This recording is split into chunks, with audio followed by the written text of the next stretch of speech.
Issue होगा। Problem आपको यहाँ पे होगा rise of nationalism in Europe वाले में। इस चैप्टर में प्रॉब्लम इसलिए होगा बिकॉज इसमें ना टू एंड फ्रो होता है। ठीक है, डेट्स आर नॉट एग्जैक्टली एक सीरीज में नहीं चलते हैं, आगे पीछे डेट्स होते हैं। तो इसलिए आई वांटेड, या फिर देखो मेरे को कोई प्रॉब्लम नहीं है, कंसेंसस बना लो। अगर आप लोगों को लगता है नेशनलिज्म इंडिया स्टार्ट करना है तो वो भी कर सकते हैं, नेशनलिज्म इन यूरोप करना है तो वो भी कर सकते हैं। मुझे तो पढ़ाना है, मैं तो कुछ भी पढ़ा दूंगा। सर यूरोप फर्स्ट चैप्टर तो यूरोप ही स्टार्ट करना चाहिए मेरे हिसाब से। अच्छा, चेन ऑफ इवेंट्स को ब्रेक नहीं करना चाहिए हमें। यस सर, यूरोप सर चलो ऐसे भी ठीक है, लंबा यूरोप करते चैप्टर हैं। है। नहीं, लंबा है तो दोनों ही लंबे हैं, इक्वली लंबे हैं, लेकिन हाँ नेशनलिज्म इन यूरोप वाले में थोड़ा सा ये है कि थोड़ा टाइम लगेगा समझने में, इतना इजी नहीं है उसको समझना। ठीक है, बट हाँ अच्छा चैप्टर है, it's a good chapter. So I hope आप लोगों को मजा आएगा। तो नेशनलिज्म यूरोप ही स्टार्ट करते हैं। तो अभी तक जिन जिन लोगों ने पढ़ा है नेशनलिज्म इन यूरोप, क्या क्या पढ़ा है उन्होंने? टेल मी समथिंग, क्या समझ में आया, सो दैट मेरे को थोड़ा आइडिया लग जाए।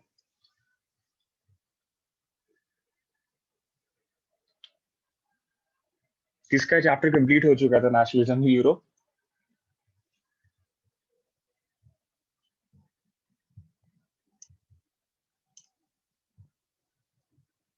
किसी ने बोला था ना कि उसका चैप्टर कंप्लीट हो गया स्कूल में, सर कंप्लीट नहीं नेशनलिज्म हुआ इन है, यूरोप। चल रहा है।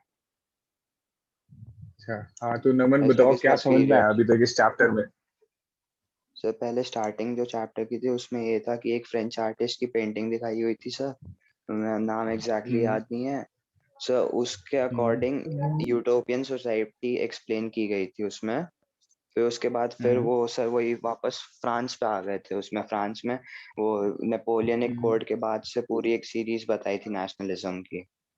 उसके बाद मतलब हम्म, आगे तक नहीं किया है, जो कि पूरा हुआ नहीं है अच्छा चैप्टर ये। तो उसमें हमें खाली फ्रांस वाला नेपोलियनिक कोड हुआ था, फिर ट्रीटी ऑफ वेना तक किया है।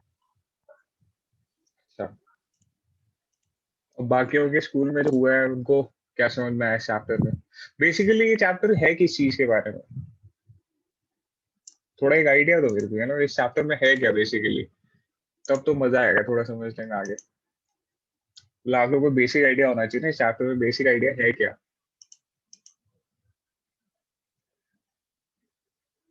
सर वो आइडियली अपने वो कंट्री को शेप देना चाह रहे हैं, मतलब पूरा रेवोल्यूशन वगैरह जितने भी हुए वो इसलिए हुए थे ताकि वो जैसे लोग चाहते थे होनी चाहिए कंट्री वैसे हो। तो मुझे लग रहा है सर यही है कि पूरे यूरोप कैसे वो डेमोक्रेसी बन गई, क्योंकि पूरे में सर यही बात हुई थी। यूरोप, हाँ सर। पूरा यूरोप कैसे एक डेमोक्रेसी बन गई थी? डेमोक्रेसी नहीं, मतलब फ्रीडम कैसे मिली थी कुछ स्टेट्स को, वही सब। हम्म, देखो ये चैप्टर ना हिस्टोरिकली बहुत इंपॉर्टेंट चैप्टर है।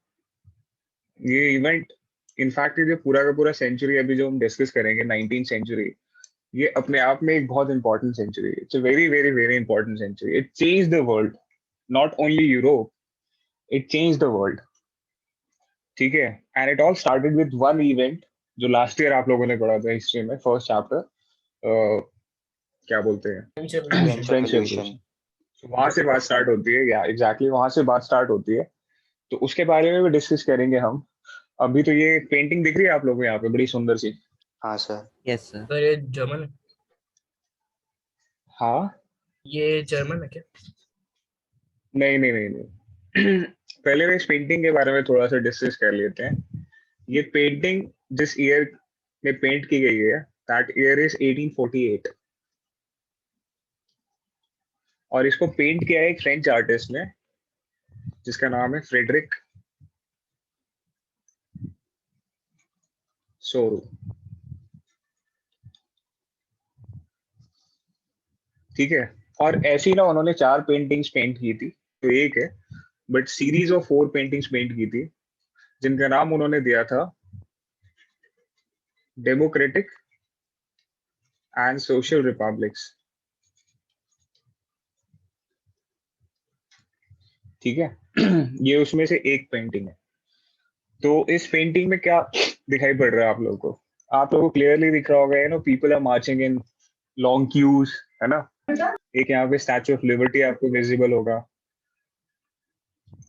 यहाँ पे आपको गॉड्स एंड एंजल्स दिखाई पड़ रहे होंगे, ठीक है। यहाँ पे नीचे अगर देखो ये जो फ्रैगमेंट्स दिख रहे हैं आपको, तो ये ब्रोकन फ्रैगमेंट्स है कुछ चीजों के, ठीक है। इंपॉर्टेंट चीज क्या है, people whosoever people are marching, they are carrying their own flags, है ना।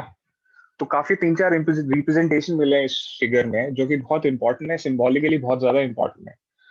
उनकी इंपॉर्टेंस क्या है तो पहले इस पेंटिंग में जो जो चीजें दिखाई हुई हैं हमें, पहले हम उनको थोड़ा सा डिस्क्राइब कर देते हैं। सो अगर हम पेंटिंग के बारे में बात करें, तो first is people are marching in a long Q.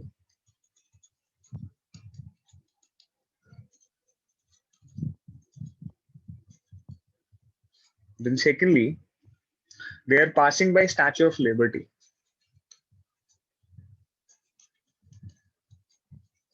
Statue of Liberty का कंसेप्ट कहां से आया है? ये आया उस टाइम से, फ्रेंच रेवोल्यूशन से। स्टैच्यू ऑफ लिबर्टी के एक हाथ में she is holding charter of rights of man, ठीक है। So in one hand she is holding charter of rights of man, and in the other hand she is holding the flame of enlightenment, ठीक है। यहाँ जो ground में आपको जो ये जो शैटर्ड रिमेन्स बताए थे मैंने, ये किस चीज के हैं? These shattered remains are of grounds, absolutist institutions। अभी हम उनके बारे में भी बात करेंगे, absolutist institutions, ठीक है।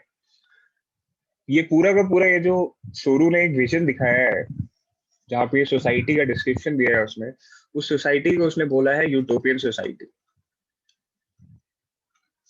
ठीक है। अब आते हैं हम अपनी पेंटिंग के ऊपर और एक एक चीज को समझते हैं कि ये है क्या। So let's start with the first thing, that is statue of liberty. Statue of Liberty का सिंबलिज्म क्या है, यहाँ पे इंपॉर्टेंस क्या है स्टैच्यू ऑफ लिबर्टी का? What is the importance of Statue of Liberty? Statue of Liberty showcases the ideals of freedom. क्या showcase कर रही है ये? She is showcasing the ideals of freedom. Now freedom of what? थोड़ी देर में पता लग जाएगा कि किस चीज की फ्रीडम की बात हो रही है यहाँ पे।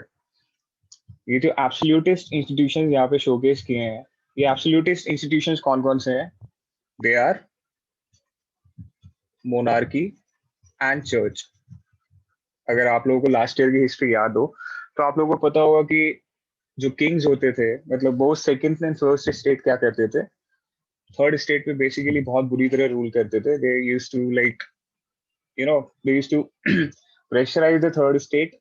The first and second state used to enjoy all the privileges while the third state suffered at the hands of first and second, ठीक है। So that is the case. तो उनके रिमेन्स दिखाए हैं यहाँ पे, ठीक है। एब्सोल्यूटिस्ट इंस्टीट्यूशंस क्या होते हैं? किसी को पता है व्हाट इज एब्सोल्यूटिस्ट इंस्टीट्यूशंस? वो इंस्टीट्यूशन जो बिना किसी को रिस्पॉन्सिबल हुए रूल करता है। एब्सोल्यूट का मतलब ये होता है जिसकी पावर के ऊपर ना कोई रेस्ट्रेंट नहीं होता, ठीक है, विदाउट एनी रेस्ट्रेंट्स। रेस्ट्रेंट समझते हो ना, कोई चेक्स नहीं होते उसके ऊपर, Yes, sir. वो कुछ भी कर सकता है, ठीक है। There are no checks and balances upon the power of those institutions, उनको बोलते हैं एब्सोल्यूटिस्ट। तो ये, और हाँ, यूटोपियन सोसाइटी क्या होती है? What is a utopian society?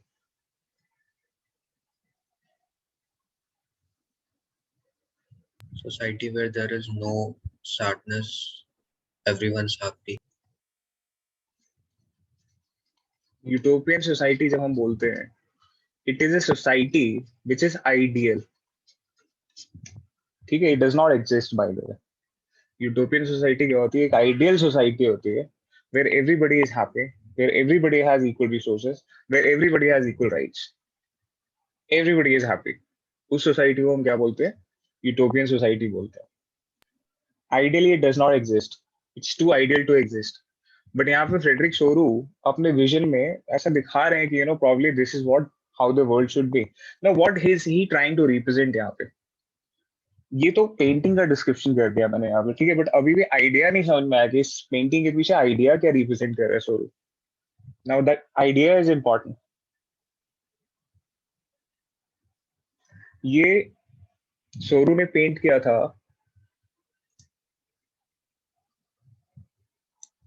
After एक रेवोल्यूशन हुआ था 1848 में, ठीक है। जर्मनी, मतलब उस टाइम पे जर्मनी एग्जिस्ट नहीं करता था, तो जो भी जर्मनी के नाम पे 39 स्टेट्स थे, वहां पे एक रेवोल्यूशन हुआ था 1848 में, इन द सेम ईयर, ठीक है। That revolution is known as revolution of the liberals. 1848 revolution of liberals. उसके बाद ही ये पेंटिंग जो है पेंट की है सोरू ने। सोरू यहाँ पता है क्या रिप्रेजेंट करने की कोशिश कर रहे हैं?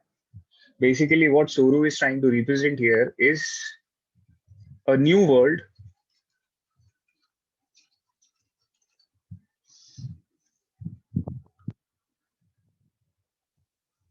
a new world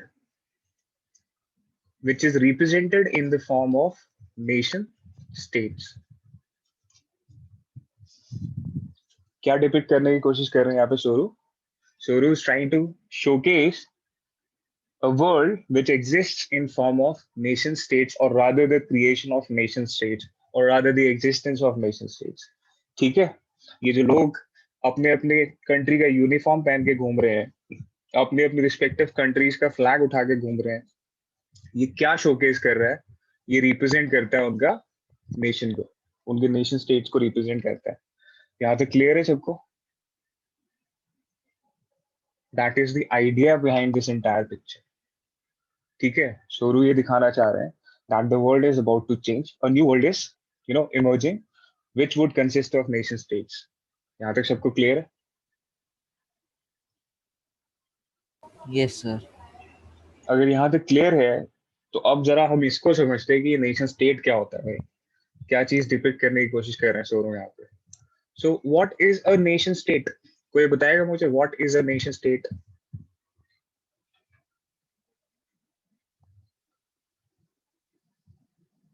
जिन जिन लोगों के क्लास में अभी ये चैप्टर हो गया है एटलीस्ट वो लोग थोड़ा फीडबैक दो कि what is a nation state.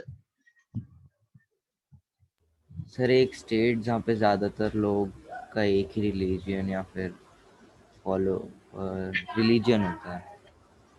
देखो यहाँ पे दो अलग अलग चीजें हैं, नेशन अलग है, स्टेट अलग है, ठीक है। तो दो चीजों, दो टर्म से मिलके बना है, वो दो टर्म्स अपने आप में एक अलग अलग आइडियाज है।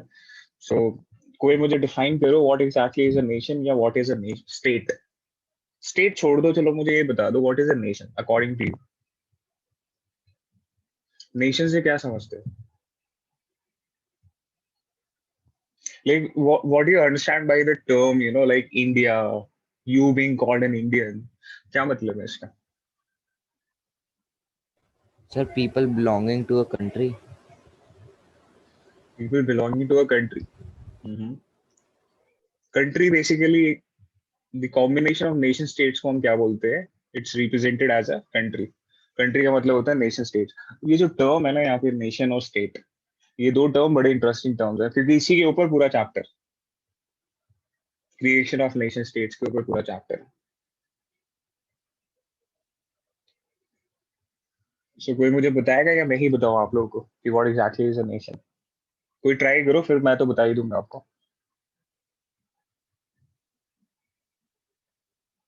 अच्छा चलो, let's start with something simple. What is a family?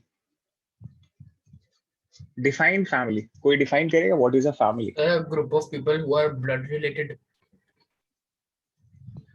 सो अंगद ने बोला है group of people related by blood,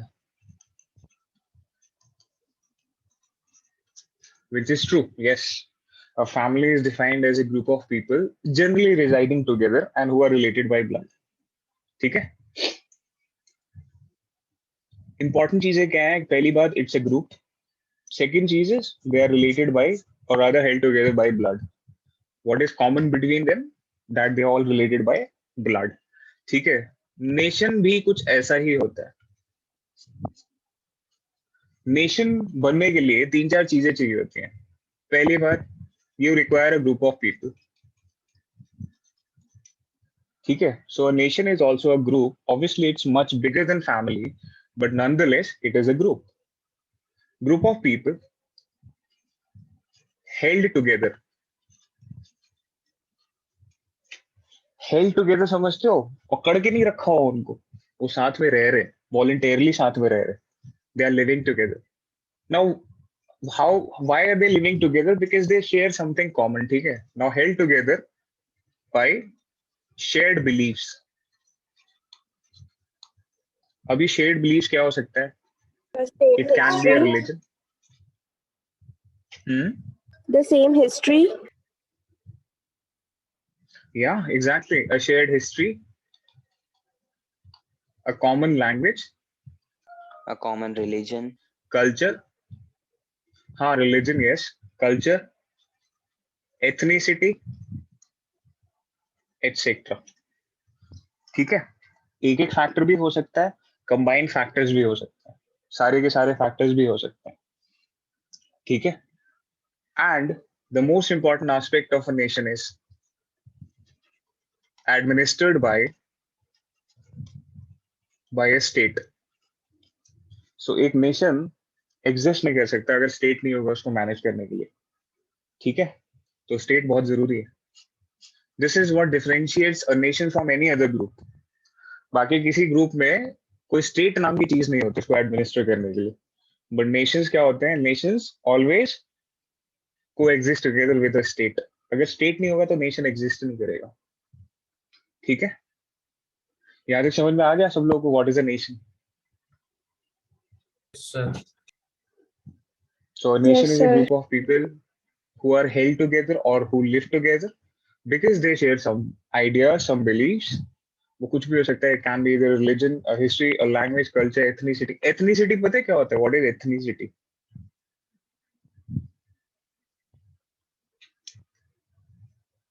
मतलब सर वो कौन से एथनिकल ग्रुप से बिलोंग करते हैं, जैसे कि इंडो आर्यंस हो गए। Ethnic का मतलब क्या होता है? मुझे तो ये बताओ। Ethnical group, ethnical, no, हाँ ethnical क्या मतलब होता है? Ethnic का ही मतलब बताओ मुझे, क्या होता है ethnic का मतलब? सर एक ग्रुप जिनकी लैंग्वेज और जिनकी रिलीजन, जिनकी बिलीफ सब सेम हो। नहीं, ethnic जनरली क्या होता है ना, ethnic is a very big term। और ethnic का मतलब होता है a common way of life, a common way of life, ठीक है। अब ये जो कॉमन वे ऑफ लाइफ होता है इसमें बहुत सारी चीजें इंक्लूड हो सकती हैं। रिलीजन हो सकता है, obviously they can practice same religion and they can have different religions also, ठीक है। They can have history, obviously history हो सकता है, लैंग्वेज भी हो सकता है, सेम लैंग्वेज भी हो सकता है, अदर डिफरेंट लैंग्वेज भी हो सकता है। Eating habits, living habits, clothing, ये सारी चीजें, कल्चरल प्रैक्टिसेस, ये सारी चीजें मिला के क्या बोलते हैं उनको? एथनिक ग्रुप बोलते हैं, ठीक है। So ethnicity is a very big term. It comprises of a lot of things। यहाँ तक समझ में आ गया सबको? अभी तो हमने नेशन को डिफाइन किया, अब हम स्टेट को डिफाइन करते हैं कि स्टेट क्या होता है। ये स्टेट आपने लास्ट ईयर भी पढ़ा होगा यार, 9th क्लास में ना। अगर आप लोगों ने पॉल साइंस पढ़ा होगा तो उसमें पढ़ा होगा that the president is the head of the state, है ना? If I remember correctly, which I do. Prime Minister is the head of the government and President is the head of the state। है ना? पढ़ा है last year ये, या वो हटा दिया था नहीं चैप्टर सर, इंस्टीट्यूशंस वाला? पढ़ाया था सर। पढ़ाया Yes, था sir. ना? वही स्टेट की बात हो रही है यहाँ पे। कौन से state? What is that state? क्या होता है स्टेट का मतलब?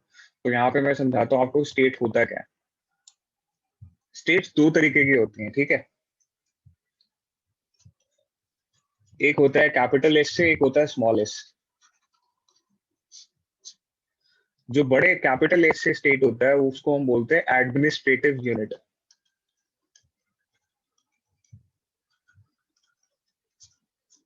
मतलब एडमिनिस्ट्रेशन के पर्पज से आपने एक एरिया मार्क कर दिया, ठीक है, उसको क्या बोला जाता है? स्टेट बोला जाता है. So it's more of a territorial unit, ठीक है. एडमिनिस्ट्रेशन के लिए टेरिटरी मार्क कर दिया जाता है, उसको भी स्टेट बोला जाता है, but that is represented by capital S. जैसे यूपी एक स्टेट है, एमपी एक स्टेट है, पता है ना आप लोगों को? Yes sir. तो वो एक अलग स्टेट होता है. यहाँ पे हम उस स्टेट की बात नहीं कर रहे हैं. यहाँ पे the state which we are talking about is the one with small S. जो स्मॉल एस वाला स्टेट होता है ना, ये बड़ा इंटरेस्टिंग टर्म है. इसके लिए 4-5 रिक्वायरमेंट्स होती हैं, 3-4 रिक्वायरमेंट्स होती हैं. पहला, it is a sovereign unit, ये सॉवरेन होता है. दूसरा, इसका जुरिस्डिक्शन होता है. किसके ऊपर? Over a people who reside in a particular area. ठीक है. तो स्टेट क्या होता है? A state is a sovereign unit which has a legal jurisdiction over a people living in a particular area. उसको स्टेट बोला जाता है. तो अगर मैं स्टेट ऑफ इंडिया बोलूं, स्टेट ऑफ इंडिया का मतलब क्या है? आपने इंडिया की बाउंड्री देखी है? इंडिया का मैप देखा है? Yes sir. वहां तक स्टेट ऑफ इंडिया की पावर है. जहां तक इंडिया की बाउंड्री है वहां तक स्टेट ऑफ इंडिया की पावर है. ठीक है. सो वो एक क्या है? वो एक पॉलिटिकल एंटिटी है. It is a political entity. Administration के लिए जो टेरिटरी मार्क की जाती है उसको ये वाला स्टेट बोला जाता है, बड़े वाले एस, कैपिटल एस. जो उसके ऊपर रूल करता है ना, जो अथॉरिटी उसके ऊपर रूल करती है, that is represented by a small S. ठीक है. That is the difference between state and state. समझ में आया कि कोई कंफ्यूज तो नहीं हो रहा ना? यहाँ पे कंफ्यूज हो रहे तो बता दो. यस सर, थोड़ा कम समझ आया. थोड़ा कम समझ आया ना? Yes sir. मैं इसको ऐसे समझाता हूँ कि जैसे मोनार्की है. Monarchy is a form of administration, है ना, जहाँ पे किंग रूल करता है जनरली, है ना, and the power is passed on in the same blood line. ये होता है मोनार्की. अच्छा, मोनार्की जहाँ पे बैठता है उसका कुछ प्लेस होता है ना उसका, जैसे उसको रॉयल कोर्ट बोल सकते हैं, कुछ भी बोल सकते हैं, है ना. उस कोर्ट में उसकी एक वो होती है, क्या बोलते हैं, चेयर होती है ना. हर मोनार्क की एक सीटिंग प्लेस होती है, टेम्पोरल पावर होती है उसकी, जहां पे वो बैठता है. ठीक है. विच सिंबलाइजेज द मोनार्क. अब वो जो चेयर होती है वो तो परमानेंट होती है ना. जो उस चेयर के ऊपर बैठेगा वो रूल करेगा.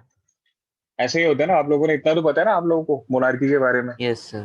कि मोनार्की एक चेयर होती है, जो उस चेयर पे बैठेगा मतलब टेक्निकली वो पूरा एडमिनिस्ट्रेशन और पूरा क्या बोलते हैं पावर उसके हाथ में है. That person is the ruler of entire territory. ठीक है. नाउ वो चेयर तो कभी चेंज नहीं होती ना. वो चेयर हमेशा वही रहती है. It is the person who rules changes, right. So the person who is acting as a monarch can change, but monarchy तो वही रहेगी ना, क्योंकि मोनार्की तो एक कंसेप्ट है. मोनार्की क्या कंसेप्ट है? It is a concept that it is a form of authority. अब उस अथॉरिटी को एक्सरसाइज करने वाला बंदा चेंज हो सकता है, बट वो अथॉरिटी वहीं की वहीं रहेगी. ठीक है. समझ में आ रहा है सबको? लाइक फॉर एग्जाम्पल, हर फैमिली का एक हेड होता है. There is a head of family, और there is somebody who acts as a head of the family, right. वो head of the family change हो सकता है, बट वो हेड ऑफ द फैमिली का कंसेप्ट तो वैसे ही रहेगा ना. There would always be somebody who would be acting as a head of the family. So the concept of head of the family is permanent, while the person who is acting as the head of the family is temporary. समझ में आ गया इतना? Yes sir. Yes sir. तो ऐसे ही जैसे head of the family होता है, वैसे ही क्या होता है, कंट्री के ऊपर स्टेट होता है. नेशन के पास क्या होता है? एक स्टेट होता है. वो स्टेट वही रोल प्ले कर रहा होता है. ठीक है. नेशन तो एक आइडिया है, नेशन तो एक बिलीफ है. ठीक है, nation is a belief, people believe that we are all living together, we are all one, we belong to one particular group. But हमारे ऊपर अथॉरिटी क्या है, हम किस अथॉरिटी को रिकॉग्नाइज कर रहे हैं, दैट अथॉरिटी विच जो हम वॉलंटरली एक्सेप्ट करते हैं कि हाँ इसके रूल्स को हम एक्सेप्ट करते हैं, उसको स्टेट बोलते हैं। ठीक है,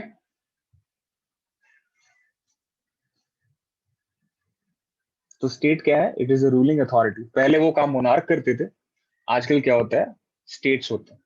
पहले स्टेट्स नहीं होते थे, पहले क्या होते थे, मोनार्क्स होते थे, मोनार्क्स ही रूल करते थे लोगों के ऊपर। People used to recognise the monarch और the king as their authority. उनकी आइडेंटिटी कहाँ से आती थी, it used to come from the monarch. But now things have changed, now we have a state जिसको हमने एक्सेप्ट किया। ठीक है, the state has been created by us, वो हमारा स्टेट है, क्योंकि उस पर कोई परमानेंटली नहीं बैठता, उस पर हम जो चूज करेंगे वो बैठता है। सो प्रेसिडेंट क्या होता है, इलेक्टेड होता है हमारे यहाँ पे। We call ourselves a republic. Republic का मतलब क्या होता है, जहाँ पे head of the state is elected, our president is elected, so we choose who will head the state. And what is a state? The state is our authority जो हमारे ऊपर रूल करता है, जिसके रूल्स को हम एक्सेप्ट करते हैं।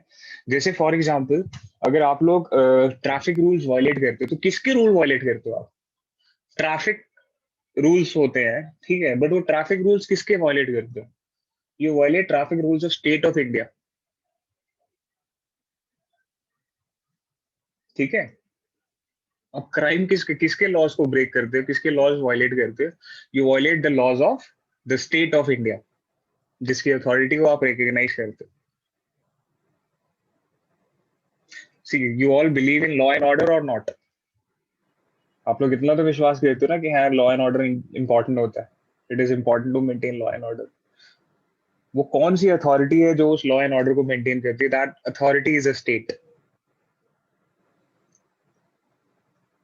ठीक है, और ये भी यस है सर। कि स्टेट की power is fixed with territory. State की पावर हमेशा टेरिटरी के साथ फिक्स होती है।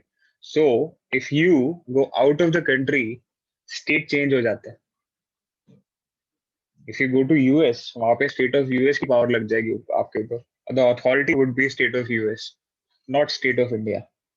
बट नेशनैलिटी नहीं चेंज होती है, नेशन वही रहेगा आपका। आप यूएस में घूमने चले गए 1 महीने के लिए, you are still an Indian, but you are not under the authority of state of India, rather you are under the authority of state of US. ठीक है पापा, ये समझ में आ गया आप लोगों को? यस सर, समझ गए। देखो, दोनों ही चीजें आइडिया है, नेशनल भी आइडिया है, स्टेट भी आइडिया है। आइडिया कैसे है? If you look at dogs, if you look at cats, they don't follow any nation और स्टेट। सो हम ये तो नहीं बोलेंगे कि नेशन और स्टेट एक यूनिवर्सल चीज है। हर ऑर्गेनिज्म तो इस धरती पे नहीं फॉलो करता नेशन स्टेट का concept. It is we human only follow. ठीक है, it is an idea which has been created by humans. ठीक है, बिकॉज अगर हम एक साथ रहेंगे, if humans live together, there is always possibility of conflict. Conflict हो सकता है कि नहीं हो सकता? बिल्कुल कॉन्फ्लिक्ट हो सकता है। वो कॉन्फ्लिक्ट को रिड्यूस करने की कोई ना कोई तो अथॉरिटी होनी चाहिए ना हमारे ऊपर, जिसको हम रिकॉग्नाइज करें, जिसको हम फियर करें, जिसके रूल्स को हम फॉलो करें। That authority is the state. ठीक है, वो यहाँ तक समझ में आ गया सबको? स्टेट दिखाई नहीं पड़ता भाई तरह, लेकिन हाँ स्टेट के इंस्टीट्यूशन दिखाई पड़ेंगे आपको। स्टेट के सबसे विजिबल और इंस्टीट्यूशन कौन कौन से होते हैं? The 3 institutions, legislature, executive, judiciary.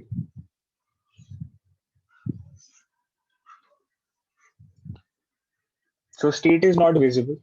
If you go and try to find state of India, you will not be able to find state of India. But if you go and try to find the legislature of India, you will be able to easily find legislature of India. Parliament मिल जाएगा आपको, executive officers मिल जाएंगे, even executives मिल जाएंगे, judiciary मिल जाएगी आपको, state नहीं मिलेगी। They all rule on behalf of state of India. So state is a concept, it is a concept that we recognise an authority जिसके rules को हम फॉलो करते हैं। ठीक है, अब वो 2 तरीके की हो सकती है, या तो कोई एक्सटर्नल इंसान उस अथॉरिटी को वो कर रहा हो, मतलब एक्सरसाइज कर रहा हो हमारे ऊपर, जो कि मोनार्क्स के केस में होता था, जो कि किंग्स डिक्टेटरशिप के केस में होता है, और otherwise it can be a state जो हम खुद एक्सेप्ट करते हैं voluntarily because it is our state, so democracy हो गया। समझ में आ गया सबको नेशन स्टेट का कंसेप्ट?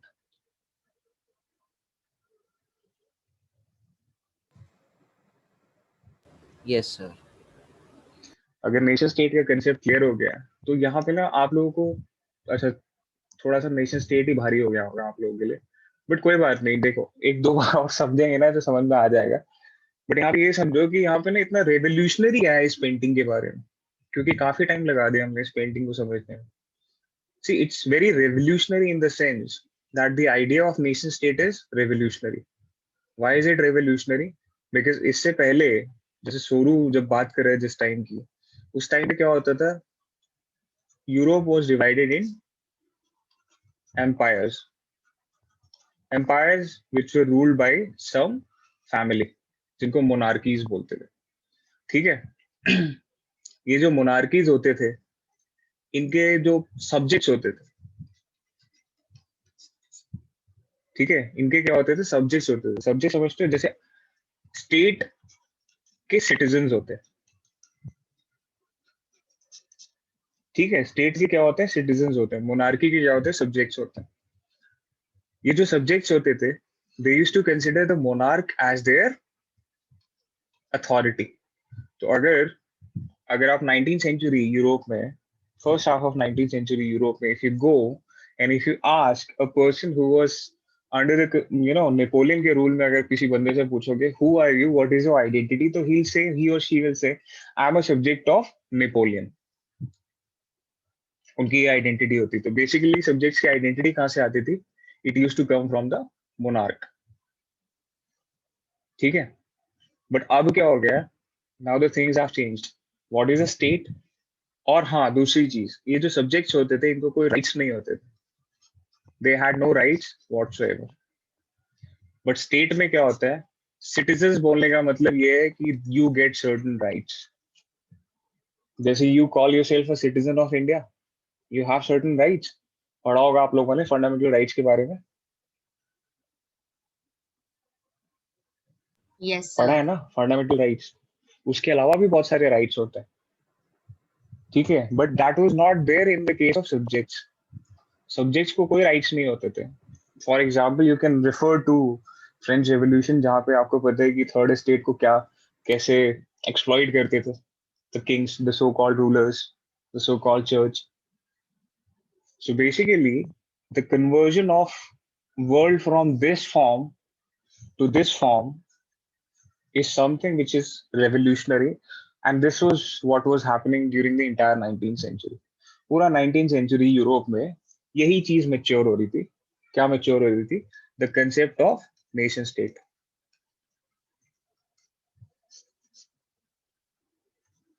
ठीक है, that is why this painting is sort of revolutionary अपने आप में। चलो यहाँ तक समझ में आया आप लोगों को? Yes sir. थोड़ा बहुत भी समझ में आ गया तो कोई बात नहीं, हाँ सर, थोड़ा बहुत। थोड़ा बहुत समझ में आ गया ना, ठीक है देखो, नेशन स्टेट, अगर हम नेशन बोले तो नेशन बेसिकली एक ग्रुप है, ठीक है, और स्टेट बोले तो स्टेट वो अथॉरिटी है जो इस ग्रुप के ऊपर लीगल जुरिस्डिक्शन या अपनी अथॉरिटी को एक्सरसाइज कर रही होती है, ठीक है, लॉज वगैरह एडमिनिस्टर कर रही होती है। So basically a nation is governed bye a state. ठीक है, इतना तो समझ में आ गया ना, इतना ये तो इजी फॉर्म है कि nation is a group of people which is administered by a state. State क्या है? उसका एडमिनिस्ट्रेटिव अथॉरिटी है। चलो अब बात करते हैं हम कि पहली बार what was the first incident जिसको हम बोल सकते हैं कि पहली बार ऐसा कुछ देखने को मिला था जहां पे people forcibly wanted to change the society from this to this. ऐसा पहला एक्सप्रेशन कहाँ पे मिलता है देखने को हमें? French revolution. So we'll have to, yes, we'll have to go back थोड़ा सा पीछे and we'll have to talk about French revolution. कौन सी ईयर में हुआ था French revolution?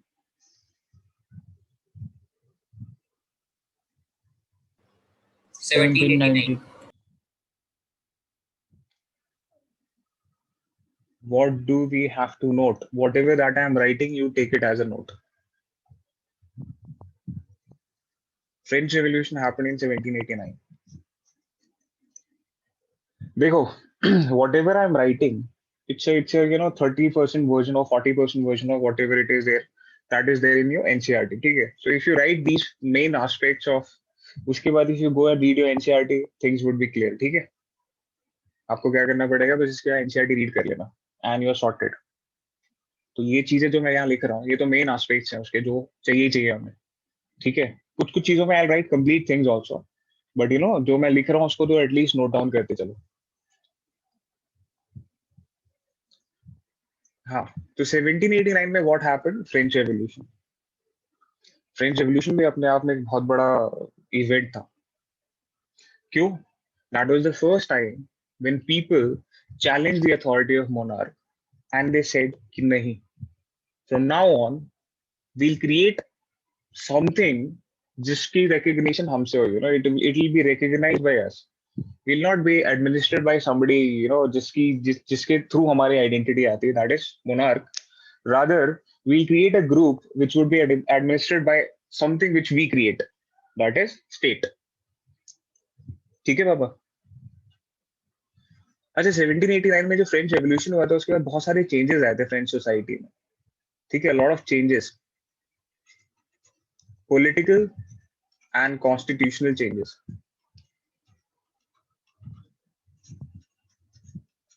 That came in France after the French Revolution. What were those changes? क्या changes थे वो? The first was the idea of la patrie, that is fatherland, and les citoyens, that is citizen. अब समझ में आ रहा है ना citizen का मतलब क्या होता है? Who is a citizen? Person of a state who has certain rights. Yes, a person who is part of a state and who enjoys certain rights, उसको बोलते हैं citizen.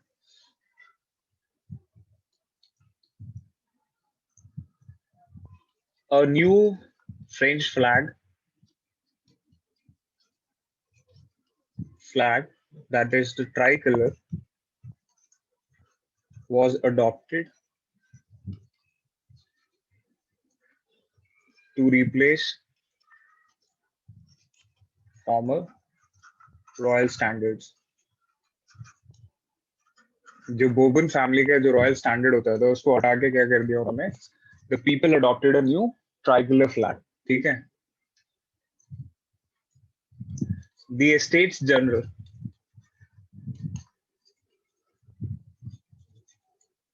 was elected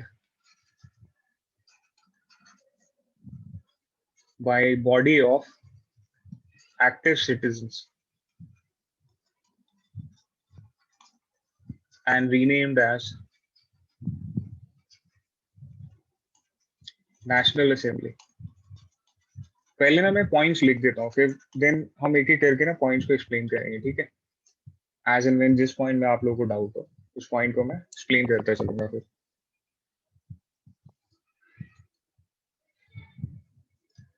the new oaths were taken and hymns composed.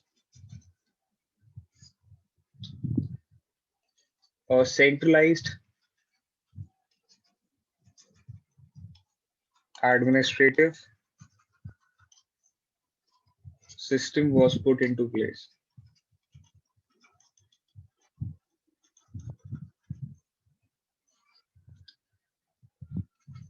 Internal custom duties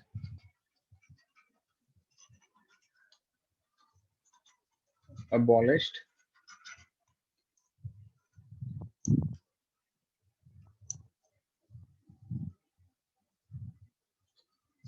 And uniform system of weights and measures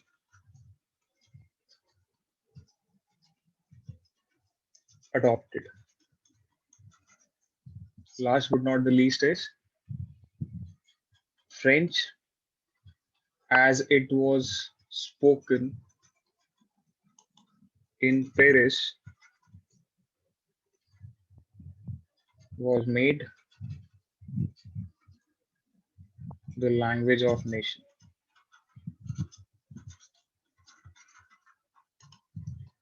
ये सारे changes हैं. These are the changes which came after political and constitutional changes which came after the events of French Revolution. ठीक है?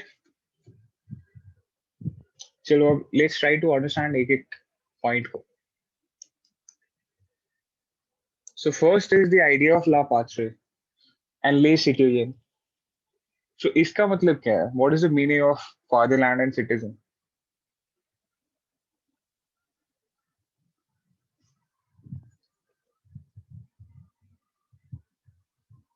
Before French Revolution, France, not even France actually, France का बहुत बड़ा France के बाहर भी बहुत सारी territories थी which were under the control of the Bourbons. Bourbons क्या कहते थे उसको empire बोलते थे, and they used to call the people as subjects. ठीक है? But now the people had an attachment with the land on which they were living. They called it a fatherland. ठीक है? Fatherland का मतलब क्या हो गया? This is our land. And they call themselves as citizens. Citizens का मतलब क्या है? People who enjoy equal rights. That was the first change. ठीक है? In fact, जो French revolutionaries जो थे, the revolutionaries who were initiating the French Revolution, उन्होंने ये ideas को बहुत use किया था, extensively use किया था, so as to unify the people. ठीक है? Against the monarch. ठीक है? So idea of la patrie, fatherland and les citoyens is very important. It basically united the people. दूसरा, अब क्योंकि फ्रेंच रेवोल्यूशन के बाद आप लोगों को पता है लास्ट ईयर पढ़ा है आप लोगों ने कि उसके बाद क्या होगा था, France became a republic, right? कुछ टाइम तक कॉन्स्टिट्यूशनल मोनार्की चला था, देन उसके बाद इट बिकेम अ रिपब्लिक. तो जब वो रिपब्लिक बना तो फ्रांस ने क्या किया, जो पुराने जितने भी सिंबल्स थे ना, पुराने फ्रेंच एम्पायर के जो सिंबल्स थे उनको डिस्कार्ड कर दिया उन्होंने, और फ्रेंच रिपब्लिक के न्यू सिंबल्स वर अडॉप्टेड. ठीक है? सो सबसे पहली चीज what the displace was the new flag which they adopted, tricolor, which replaced the former royal standards. जो बोर्बन फैमिली का जो फ्लैग होता था उसको हटा के उन्होंने ट्राइकलर अपना रिप्रेजेंटेशन नया वो कर दिया, इनिशिएट कर दिया. देन स्टेट जनरल पुरानी बॉडी थी. स्टेट जनरल के बारे में बताओ मुझे जरा. लास्ट ईयर पढ़ा ही आप लोगों ने स्टेट जनरल के बारे में. What was state general? Basically वो किंग था, बट एस्टेट्स जो तीनों एस्टेट्स थी उनको लाइक हेड अप करने के लिए उसे एस्टेट जनरल कहते थे, तो दूसरा नाम हो गया किंग का. स्टेट जनरल ना एक बॉडी होती थी. ठीक है? It was not like parliament, बोल सकते हो. It was a very primitive form of parliament because उसमें तीनों स्टेट्स के मेंबर्स होते थे. ठीक है? उसमें तीनों स्टेट्स अपने अपने मेंबर्स भेजा करते थे. ठीक है? और वो बात अलग है कि उसमें वोटिंग सिस्टम बहुत ही फ्लॉड था. ठीक है? इक्वल रिप्रेजेंटेशन नहीं था सबको, और it was not very effective also क्योंकि उसमें थर्ड स्टेट को ज्यादा कोई रोल दिया नहीं जाता था स्टेट जनरल में. एनी हाउ स्टेट जनरल को बोल सकते हैं बहुत ही प्रिमिटिव फॉर्म ऑफ पार्लियामेंट हुआ करता था. उसको क्या कर दिया, बट वो इलेक्टेड नहीं होता था. It was not elected by people. उसमें क्या होता था, एवरी स्टेट अपने लोग इलेक्ट करके मतलब सेलेक्ट करके भेज दिया करते थे वो लोग. ठीक है? और जो थर्ड स्टेट होता था तो उसमें भी रिप्रेजेंटेशन कोई बहुत अच्छा नहीं होता था. उसमें भी रिप्रेजेंटेशन किसको मिलता था? पीपल हु वर प्रोप्राइटेड, जिनकी प्रॉपर्टीज होती थी. सो पुअर को रिप्रेजेंटेशन थर्ड स्टेट में नहीं मिलता था. सो स्टेट जनरल एक बॉडी होती थी जो बोल तो सकते it represented the three states, but again it was not elected by the common people. ठीक है? उसको क्या कर दिया है, now it was to be elected by active citizens. So what is the meaning of active citizens? Active citizen basically वो हो गया those who are qualified to vote, जो वोट कर सकते हैं. कौन वोट कर सकते थे? फ्रेंच रेवोल्यूशन के बाद क्या हुआ था? People who were eligible to vote, क्या था क्राइटेरिया उनके लिए? जो 3 दिन मतलब नॉर्मल वर्कर के 3 दिन के वेज के इक्वल टैक्सेस पे करते थे. And 25 years of age. उनको बोलते थे एक्टिव सिटीजन्स। अब वो लोग क्या करेंगे, they would elect the members of state general और उसको रीनेम कर दिया गया एज अ नेशनल असेंबली। ठीक है, new oaths were taken and hymns were composed, नए नए songs were introduced। आप what became the national song of France? Versailles. Marseilles. Marseillaise, yes, Marseillaise. A centralized administrative system was put into place. Centralized administrative system का मतलब है, now entire France was being administered from one place, that is Paris, the capital. पहले ऐसा नहीं होता था। ऐसा क्यों नहीं होता था, मैं अभी समझाऊंगा आगे। Internal custom duties were abolished and uniform systems of weights and measures adopted. Internal custom duties का मतलब है एक एरिया से दूसरे एरिया में जाने के लिए आपको क्या करना पड़ता था, टैक्सेस पे करने पड़ते थे। उस टाइम पे ये नहीं होता था कि फ्रीली मूव कर सकते हो, जैसे आज तो आप इंडिया में कहीं भी घूम सकते हो, बट उस टाइम के फ्रांस में ऐसा नहीं होता था। If you wanted to move from one place to another, you had to pay certain tax. उनको अबॉलिश कर दिया गया और हर जगह के क्या होते थे, अपने अपने वेट्स एंड मेजर्स होते थे, उनको क्या कर दिया गया, यूनिफॉर्म कर दिया गया। जैसे आजकल तो हम लोग क्या यूज करते हैं, कौन सा सिस्टम यूज करते हैं मेजरमेंट्स के लिए, वेट्स एंड मेजर्स के लिए? IUPAC है ना, IUPAC ना, नाम भूल गया यार, मैं बहुत पहले पढ़ा था मैंने। जिसमें मीटर किलोग्राम यूज करते हैं हम लोग, SI मेजरमेंट बोलते हैं ना उसको, SI सिस्टम। हाँ, SI सिस्टम बोलते हैं उसको। और उसको फिक्स कौन करता है, there is a body IUPAC, वो फिक्स अप करता है। तो आज तो हमारे पास क्या है, एक universal weight and measurement system है। उस टाइम पे नहीं होता था ऐसा। तो उस टाइम पे हर जगह के अपने अपने वेट्स एंड मेजरमेंट्स होते थे। सो फ्रांस में क्या कर दिया गया, a uniform system of weights and measures was adopted. And France में French was spoken in different forms. उसके बहुत अलग अलग डायलेक्ट्स होते थे। जैसे इंडिया में ही अगर आप हिंदी देख लो, तो हिंदी बहुत अलग अलग तरीकों से बोली जाती है। नॉर्थ में देख लो, हरियाणा में अलग तरीके की हिंदी बोली जाती है, राजस्थान में अलग तरीके की हिंदी बोली जाती है। By the way, Rajasthani is not a different language, Haryanvi is not a different language. पता है ना आप लोगों को? कितने लोगों को ये लगता है हरियाणवी एक अलग लैंग्वेज है? सर अलग ढंग है बोलने का। हाँ, वो हिंदी ही है, बट उसको अलग तरीके की हिंदी बोला जाता है, अलग तरीके से, अलग ढंग से बोला जाता है उस हिंदी को। इवन हरियाणवी जो है, अगर आप चले जाओगे हरियाणा में, तो हरियाणा में भी हरियाणवी, अंबाला में हरियाणवी अलग मिलेगी आपको, रोहतक में अलग मिलेगी, दिल्ली के पास के एरियाज में अलग हरियाणवी मिलेगी। कुछ कुछ वर्ड्स अलग हो जाएंगे, कुछ कुछ प्रोनाउंसिएशंस अलग अलग हो जाएंगे। ठीक है, तो उनको डायलेक्ट्स बोलते हैं। लैंग्वेज एक ही होती है, उसके डायलेक्ट्स बोलते हैं। डायलेक्ट्स मतलब बोलने का तरीका। तो ऐसे ही क्या होता था, फ्रांस में French was also spoken in different forms. ठीक है, दे वर डिफरेंट डायलेक्ट्स। अब हर चीज को क्या कर दिया उन्होंने, स्टैंडर्डाइज कर दिया। पेरिस में जैसा फ्रेंच बोला जाता था, जो वहां की वोकैब होती थी, उसको क्या कर दिया उन्होंने, नेशनल लैंग्वेज बना दिया। सब ठीक है, सबको क्लियर हो गया यहाँ तक? Yes sir. What is happening actually, यहाँ पे क्या दिख रहा है आप लोगों को? ये जो सारी चेंजेस आ रहे हैं फ्रांस में, so what exactly is happening? इसका इम्पैक्ट क्या है फ्रांस के ऊपर?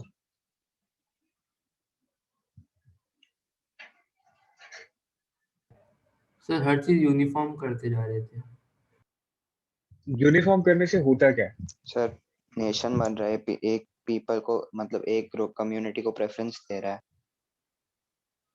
हाँ, मतलब ये नहीं दिख रहा आपको, एक sense of collective identity create हो रही है ना? पहले जो फ्रांस अलग अलग चीजों में डिवाइडेड था, टेरिटरीज के बेसिस पे, मेजर्स के बेसिस पे, लैंग्वेज के बेसिस पे, एडमिनिस्ट्रेशन के बेसिस पे, कहीं ना कहीं अब आपको ये नहीं लग रहा दैट इट वाज कलेक्टिवाइज्ड? एक सिंगल यूनिट में उसको कलेक्टिवाइज कर दिया गया और sense of collective identity was trying to be built here, यहाँ पे फ्रांस में, है ना? This was the impact of French revolution on France. Okay, और इस इवेंट के बाद बाकी रेस्ट ऑफ द यूरोप पे भी इसका बहुत बड़ा इम्पैक्ट पड़ा। क्यों?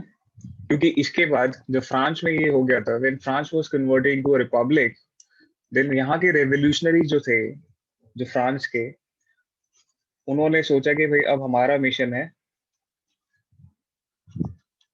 To liberate the rest of the Europe. rest of the Europe, which was still under monarchy, which was still under, you know, system, old regime बोलते थे जिसको, 3 states वाला system, अब उनको liberate करना भी हमारी responsibility है, ठीक है? So revolutionaries ने क्या करना start कर दिया? Revolutionaries सबसे पहले तो इन्होंने क्या, revolutionaries ने क्या किया? They declared that it was their mission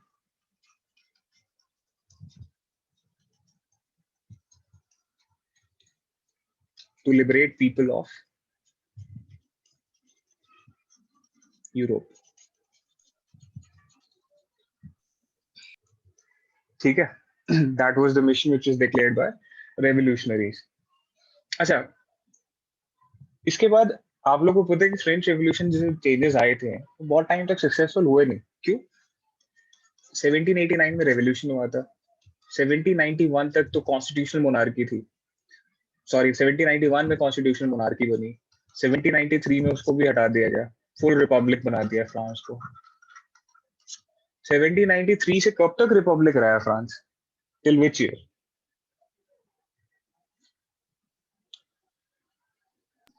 94. हाँ, 1794.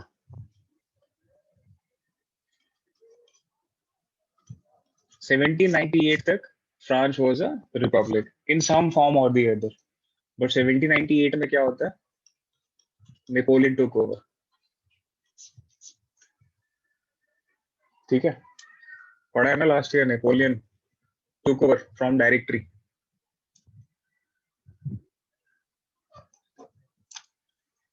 So 1798 में when Napoleon took over, 1803 में he proclaimed himself as the emperor. ठीक है, Napoleon proclaimed himself as the emperor in 1803, and then 1804 में क्या किया उसने? एक बहुत बड़ा चेंज लेके आया था फ्रांस में. That change is known as the Civil Code, or it is also known as Napoleonic Code.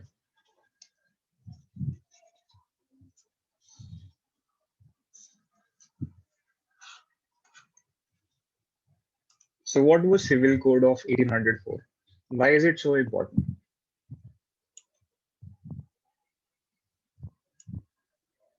कोई बताएगा मुझे, what were the features of this code?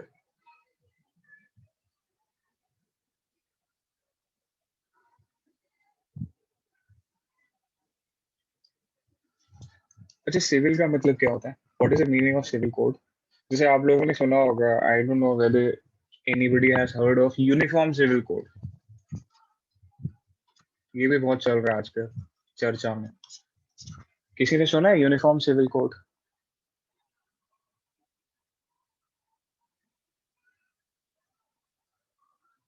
Nobody.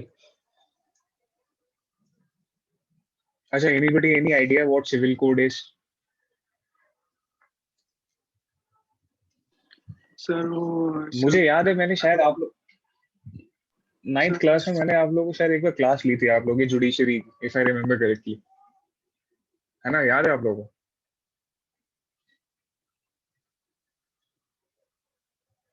Last year.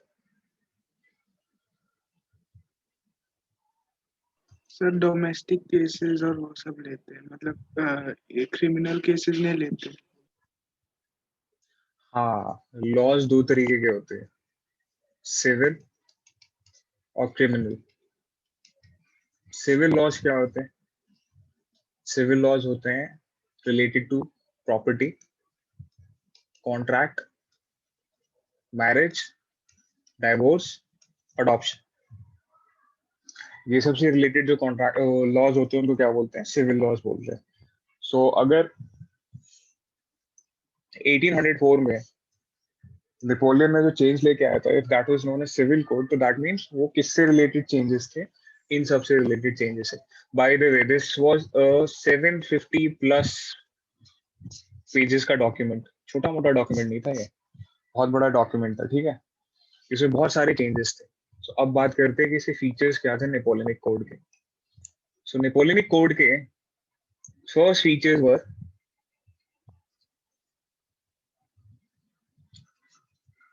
abolition of privilege,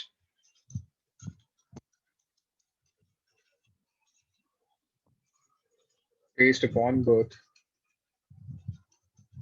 By birth जो privileges होते थे वो क्या कर दिए? They were abolished. किसको privileges होते थे? I mean, who were the two classes Clergy, जिनको privileges nobility. होते थे by birth? Nobility and clergy को, yes. It was done away with.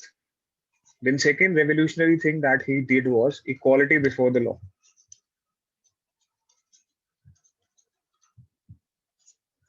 Third thing was right to property. ये एक बहुत revolutionary change था जो नेपोलियन ने किया था, right to property. Because इससे पहले क्या होता था? If the peasants were not able to pay taxes to the nobles, their lands could be confiscated anytime. तो वो secure कर दिया Napoleonic Code से that whatever happens, the land cannot be taken away. So right to property was given. इसके अलावा in the areas which he captured, okay, France he started, then he captured nearby areas of Netherlands, Belgium, आसपास के areas को capture किया जब उसने, तो वहां पे उसने क्या कर दिया, वहां पे भी इस कोड को इम्प्लीमेंट कर दिया. सो इस कोड में और भी बहुत सारे चीजें थी, जैसे कि simplification of administrative system,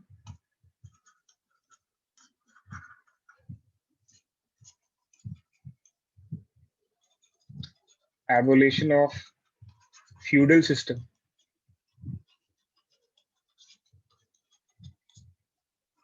and peasants freed from serfdom.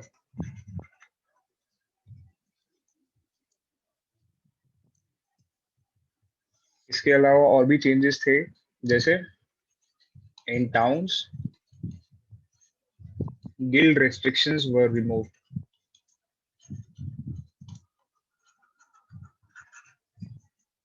And transport and communication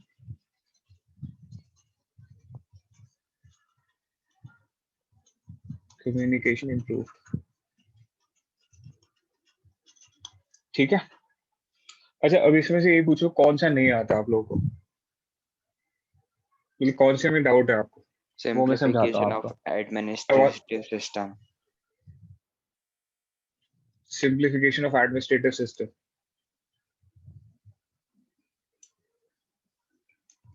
मैंने एक सिस्टम समझाता हूँ आपको, उस सिस्टम से ना बाकी सारी चीजें अपने आप समझ में आ जाएंगी आपको.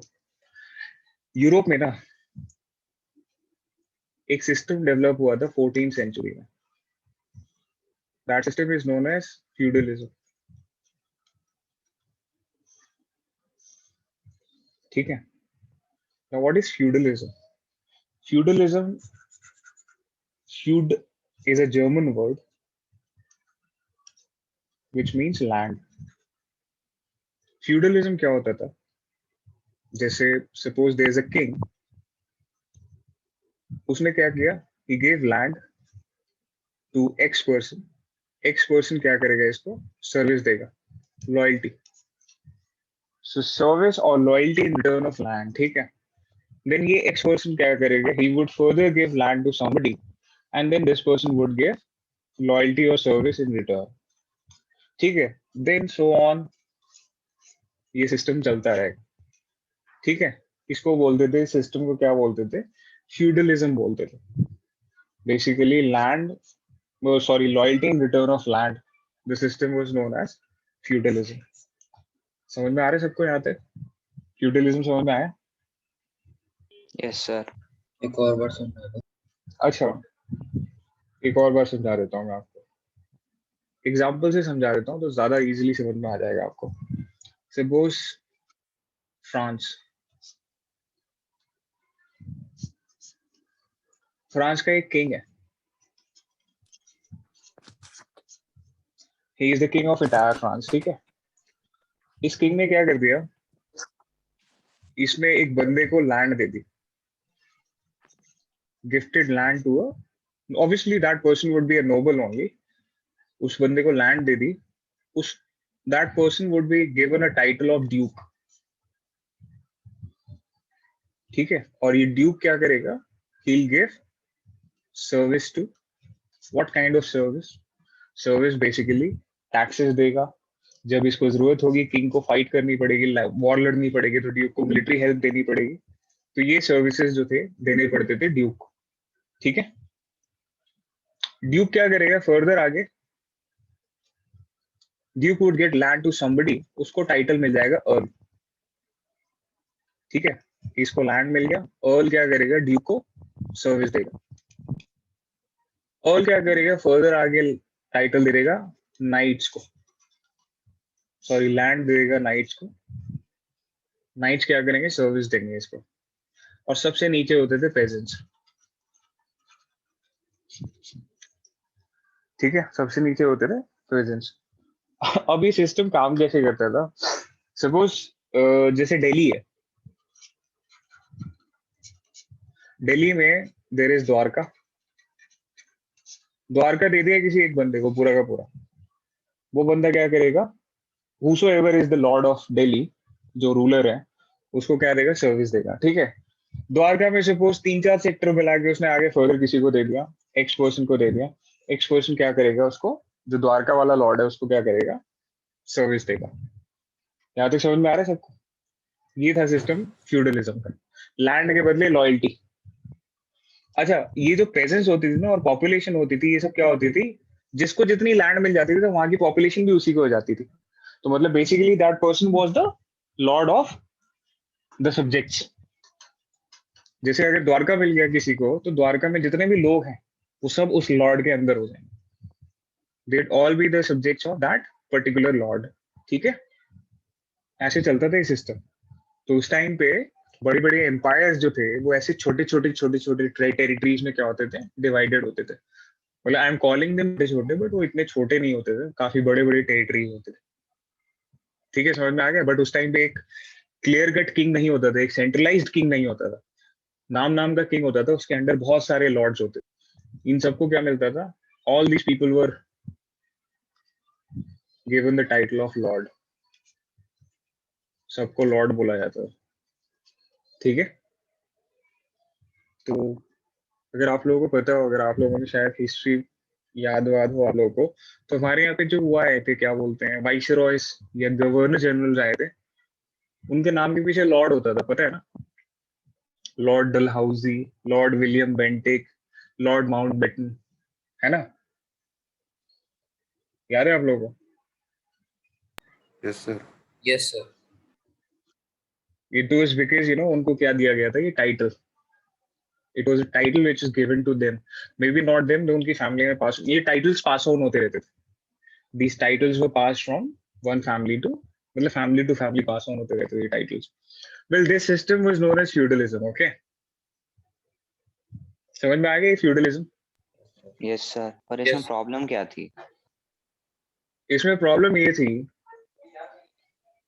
ये जो ड्यूक है, ड्यूक के अंडर जो पॉपुलेशन होगी, ड्यूक अपने हिसाब से इसको रूल करेगा। He was free to rule the population in ways he would prefer to. Duke के अंदर जो अर्ल होगा उसको भी इतनी सॉवरेनिटी होगी, वो अपने हिसाब से रूल करेगा। अर्ल के अंदर जो नाइट्स होंगे उसके वो अपनी पॉपुलेशन के ऊपर रूल करने का पूरा अधिकार होगा। प्रॉब्लम क्या होती थी इससे, हर जगह के रूल्स एंड रेगुलेशंस अलग होते थे, ट्रेडिंग रूल्स अलग, लॉज अलग, ठीक है, वेट्स एंड मेजरमेंट्स अलग, हर जगह के अलग। एक ही कंट्री के अंदर इतने सारे वेरिएशंस होते थे, सेंट्रलाइज्ड नहीं था कुछ, there was nothing uniform. Problematic है कि नहीं है? मतलब if you are dealing in that area तो प्रॉब्लमेटिक नहीं है, but if you are going from one area to the other, then it is problematic. कैसे प्रॉब्लमेटिक है अभी आगे हम डिस्कस करेंगे, कैसे प्रॉब्लमेटिक होता था। बट यूनिफॉर्म सिस्टम ना होने की वजह से बहुत प्रॉब्लम्स होती थी, स्पेशली कौन सी क्लास को प्रॉब्लम्स होती थी, जो बिजनेसमैन होते थे, मर्चेंट्स को। ठीक है, और ये प्रॉब्लम कब से होने लगी? 18th सेंचुरी से होने लगी थी ये प्रॉब्लम। क्यों प्रॉब्लम होने लगी थी? क्योंकि 18th सेंचुरी में इंडस्ट्रियलाइजेशन स्टार्ट हो गया था। इंडस्ट्रियलाइजेशन की एक खासियत थी कि वो क्या करता था, सरप्लस गुड्स बनाता था। ठीक है, इंडस्ट्रियलाइजेशन में क्या होता था, सरप्लस गुड्स बनते थे। सरप्लस गुड्स बनेंगे तो obviously you will sell it somewhere, right? उसको बेचने के लिए वो लोग क्या करते थे, used to go from one place to another, then they used to face these kinds of problems. तो प्रॉब्लम्स आती थी बिजनेसमैन और मर्चेंट क्लास को बहुत ज्यादा। लोकल मैन्युफैक्चरर्स को इतनी प्रॉब्लम नहीं आती थी, बट ये जो एक जगह से दूसरी जगह डील करते थे लोग, इनको बहुत ज्यादा प्रॉब्लम्स आती है। ठीक है, अच्छा ये तो मैंने सिस्टम अभी सिंप्लीफाई तरीके से आपको समझाया है, बट इस सिस्टम में होता क्या था, इस सिस्टम में ये होता था कि जो लॉर्ड साहब होते थे, उनके अंदर जो उनके उसमें जो फार्मर्स आते थे वो दो तरीके के होते थे, एक होते थे सर्फ और एक होते थे फ्री पेजेंट्स। सर्फ्स को मान लो दे आर बॉन्डेड, ये लॉर्ड की ही प्रॉपर्टी होती थी, लॉर्ड के ही क्या बोलते थे मैनोर में रहते थे, they used to work for the lord, इनकी खुद की इंडिपेंडेंट लाइफ नहीं होती थी, they could not even marry without the permission of lord. ठीक है, while the free peasants, the so called free peasants, ये लोग क्या करते थे, they had their own land, वो अपने लैंड पे काम करते थे, बट हफ्ते में 3 से 4 दिन, 3 to 4 days they had to work on the lord's land. ठीक है, it was compulsory for them, इसको बोलते थे मेमोरियल ड्यूज।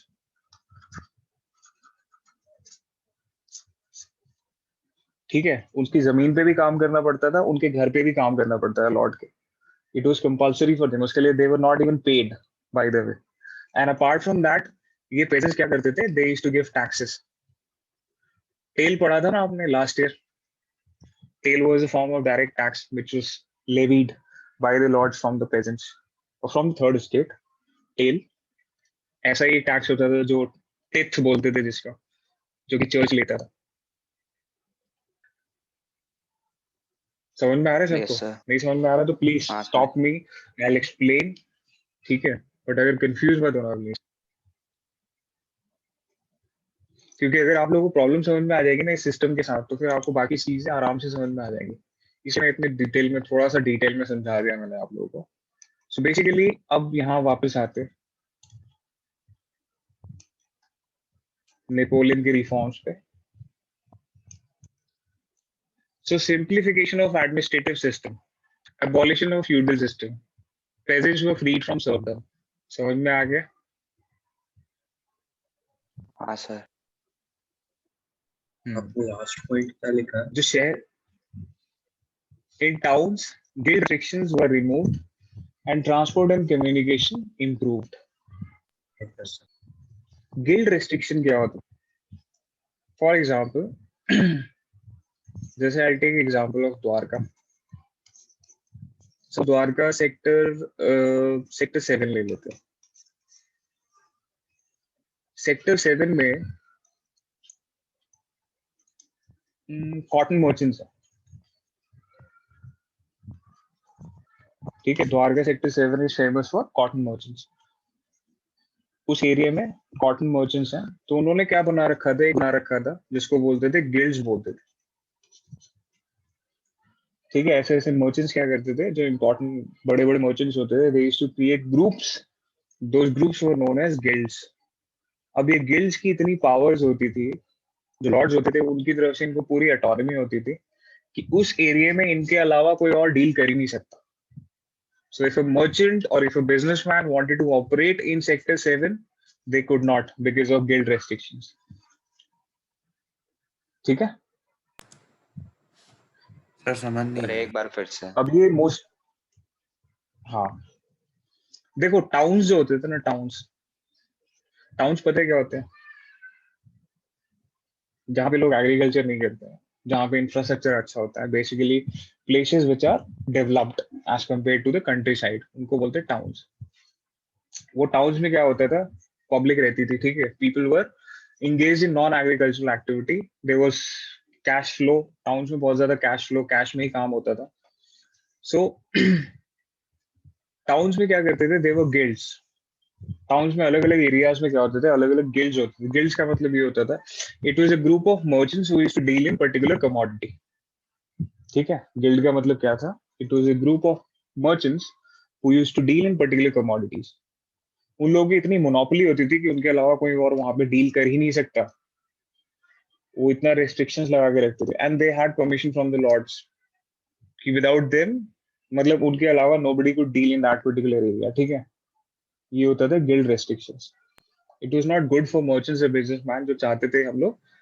अब देखो मर्चेंट्स और बिजनेसमैन क्या होता है, if they are manufacturing something, they would sell it जहां पे उसकी डिमांड हो, या जहां पे उनको पता है कि यहाँ पे बेटर पैसे ऑफर हो सकते हैं हम लोग को, वही बेचेंगे ना वो लोग। But they could not operate in those towns because उन टाउन्स में पहले से ही क्या होते थे, गिल्ड्स होते थे, और गिल्ड्स उन मर्चेंट्स को डील करने नहीं देते थे। That was problematic for trade. ठीक है,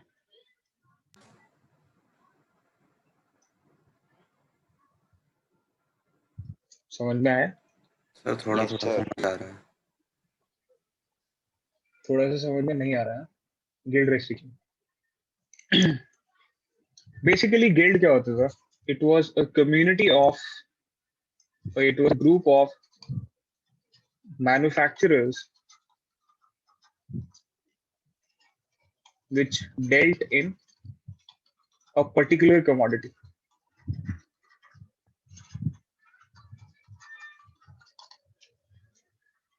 Group of manufacturers which dealt in a particular commodity. इसका मतलब ये है कि अगर सेक्टर 7 का मैंने एग्जांपल लिया था, सेक्टर 7 में अगर there is a cotton manufacturers guild, तो वहां पे उनके अलावा कोई ना बेच सकता है ना खरीद सकता है कॉटन, मतलब सॉरी, उनके अलावा कोई बेच ही नहीं सकता उस एरिया में, सेक्टर 7 में। ठीक है, so whatever they are selling, whatever at whatever prices that they are offering it, people would have to buy it. Any outsider, for example अगर मैं सेक्टर 10 में रहता हूँ, मेरे पास अच्छी क्वालिटी का कॉटन क्लोथ है, कॉटन टेक्सटाइल है, मैं चाहता हूँ मैं सेक्टर 7 में बेचने जाऊँ उसको, क्योंकि वहां पे डिमांड है उस चीज की, मैं बेच नहीं सकता उसको। क्यों? क्योंकि वहां पे गिल्ड रेस्ट्रिक्शन है। वहां के ही कॉटन मैन्युफैक्चरर्स वहां पे बेच सकते हैं, बाहर का कोई डील नहीं कर सकता उसमें। हाँ सर समझ आ गया। समझ में आ गया ना? तो ये सर लोग तो बहुत ज्यादा Yes, sir. मोनोपोली। सर जहाँ पे गिल्ड मतलब गिल्ड है तो सर वहाँ पे और कोई कमोडिटी सेल ही नहीं होती? नहीं नहीं, दूसरी कमोडिटीज सेल होती थी वहां पे, बाकी कमोडिटीज कैन बी सोल्ड। ठीक है, बट जनरली क्या होता था ना, टाउन्स में क्या होता था, ये सब कंट्री साइड में नहीं होता था। आप कंट्री साइड में बेच लो, कोई प्रॉब्लम नहीं होती थी। कंट्री साइड में, गांव वगैरह में कोई प्रॉब्लम नहीं होती थी। टाउन्स में इसलिए प्रॉब्लम होती थी क्योंकि towns were the centre of commerce. वहां पे क्या होता था, बहुत सारी चीजें बेची जाती थी, खरीदी जाती थी। तो इन टाउन्स में क्या करते थे ना, जो पावरफुल मैन्युफैक्चरर्स होते थे, वो अपना ग्रिप ऐसा बना के रख लेते थे कि उनके अलावा कोई डील ही ना करें। तो हाँ, आप सेक्टर 7 में अगर किसी और चीज को बेचना चाहते हो, बेच सकते हो अगर वहां पे गिल्ड नहीं है तो। बट जनरली क्या होता था, there were guilds present everywhere. हर तरीके की गिल्ड हर जगह प्रेजेंट होती थी टाउन्स में। तो इसलिए बहुत प्रॉब्लम्स होती थी मर्चेंट्स और बिजनेसमैन को डील करने में उन एरियाज में। अपने कंट्री में डील करने में बहुत प्रॉब्लम होती थी उनको, because they could not sell it in those. इसलिए वो क्या करते थे, ओवरसीज मार्केट्स में डील करते थे। ठीक है, यहाँ तक समझ में आ गया आप लोग को? यस सर अब समझ आ गया। अब समझ में आ गया ना? तो नेपोलियन ने क्या किया, व्हेन ही पास्ड दिस जो सिविल कोड बनाया था उसने 1804 का, ये एक बहुत ही प्रोग्रेसिव कोड था। प्रोग्रेसिव कोड इसलिए था क्योंकि उसने बहुत, जो एक ट्रेडिशनल तरीके से सोसाइटी चल रही थी ना, और सोसाइटी विच स्टैग्नेंट, प्रोग्रेसिव नहीं थी, उसको क्या कर दिया, उसके बहुत सारी चीजों को, ओल्ड सिस्टम को ब्रेक करके उसने मतलब एक तरीके से रेवोल्यूशनाइज करने की कोशिश की, मॉडर्नाइज करने की कोशिश की उसने इकोनॉमी को, ताकि they should be free flow and exchange of goods and services from one region to another. ठीक है, अच्छा, इससे ये जो चेंजेस आए थे, आपको क्या लगता है, दे वर बेनिफिशियल और not for the common public? Sir beneficial थे तो, पर मोस्टली बिजनेसमैन के लिए और पीजेंट्स। बिजनेसमैन और पीजेंट्स के लिए तो थे ही थे। हाँ, अगर पीजेंट्स के लिए थे तो प्रॉब्लम क्या है? पीजेंट्स तो भाई majority of the population was peasants होंगे ना। हाँ सर, पर एक तरह से देखे तो नोबिलिटी और क्लर्जी के लिए तो डिसएडवांटेज हो गए, तो उन्होंने रेबेल नोबिलिटी और नहीं किया क्लर्जी के इसके लिए लिए। प्रॉब्लम है। यस, नोबिलिटी और क्लर्जी के लिए डिसएडवांटेज था ये। तो इसीलिए ना नेपोलियन ने जहां पे, ये देखो ना, क्या अबॉलिशन ऑफ फ्यूडल सिस्टम, क्या कर दिया था नेपोलियन ने? फ्यूडलिज्म ही खत्म कर दिया उसने।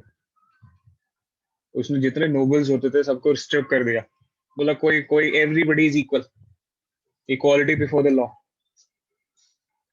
से इन दी एरियाज नेपोलियन ने जहां पे ये सिविल कोड को अप्लाई किया था, वहां पे तो बहुत प्रॉब्लम हुई होगी ऑब्वियसली क्लर्जी को और नोबिलिटी को। But it was the third state who enjoyed these freedoms. ठीक है, तो third state was to actually enjoying the freedoms. First state और सेकंड स्टेट को बहुत ट्रबल हो रहा था। ठीक है पापा, यहाँ तक समझ में आया? और प्रॉब्लम किसको हो रहा है, और प्रॉब्लम किसको होगा? नेपोलियन ने तो एक पर्टिकुलर टेरिटरी में रूल करा था, बट उसके आसपास जो यूरोप अभी भी जो पूरा का पूरा एम्पायर फॉर्म में था, जहाँ पे अभी भी फ्री स्टेट्स का सिस्टम ओल्ड रेजीम था, उन लोगों को और प्रॉब्लम हो रही थी नेपोलियन से।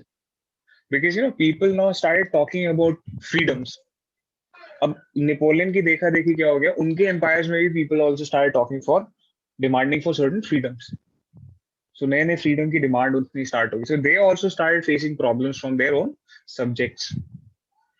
ठीक है, बट अभी थोड़ा सा लिमिट करते हैं हम नेपोलियन वाले ही पार्ट पे। तो yeah, it was true that the areas in which Napoleon was ruling, the clergy and nobility were having a very hard time, while the third state was enjoying. Initially, ठीक है। बाद में क्या हुआ, मैंने इनिशियली क्यों बोला है, क्योंकि इसके बाद कुछ और भी रिफॉर्म्स किए थे नेपोलियन में, रिफॉर्म्स विच वर नेगेटिव रिफॉर्म्स।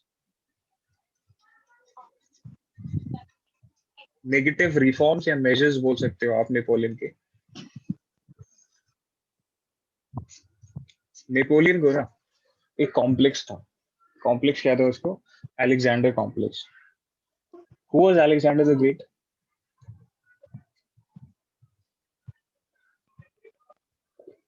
सर राजा था एक बहुत बड़ा कॉन्करर। और मैसेडोनिया का रूलर था, who wanted to conquer the entire world, right? वही था अलेक्जेंडर द ग्रेट। नेपोलियन क्या चाहता था? नेपोलियन भी अलेक्जेंडर की तरह ही wanted to conquer the entire Europe. ठीक है, पूरे यूरोप को कैप्चर करना चाहता है Napoleon. he had that vision। अब जब इतना बड़ा यूरोप को कैप्चर करना है आपको, तो you need army, a strong and modern army, है ना? हाँ sir.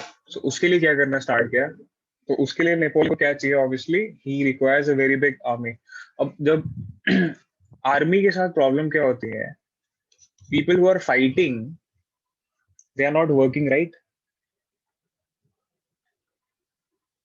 I mean technically they are not producing anything of worth. Yes sir. उनका आउटपुट, इकोनॉमिक आउटपुट नहीं है। वो लड़ाई कर रहे हैं बट उनका इकोनॉमिक आउटपुट नहीं है ना? तो जब इतनी बड़ी आर्मी चाहिए आपको, तो उसको अगर आपको if you have to maintain army, तो आपको क्या करना पड़ेगा? बहुत सारा पैसा चाहिए। तो पैसा के लिए क्या होता है उस टाइम पे? Source of revenue was increased taxation. Napoleon ने क्या कर दिया था? पुराने टैक्सेस तो अबॉलिश कर दिए, जो टिथ और टेल और जो भी मेमोरियल टैक्सेस होते थे वो सब तो अबॉलिश कर दिए, यूनिफॉर्म टैक्स कर दिया उसमें। बट वो टैक्सेस जो थे वो बहुत ज्यादा हाई थे अमाउंट में। Second, heavy censorship।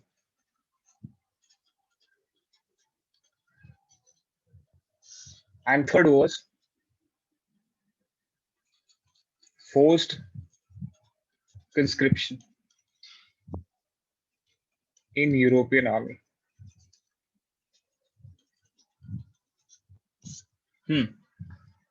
अब समझ में आ जाएगा आप लोगों को, तीनों पॉइंट समझ में आ जाएंगे। इंक्रीज टैक्सेशन समझ में आ गया आपको?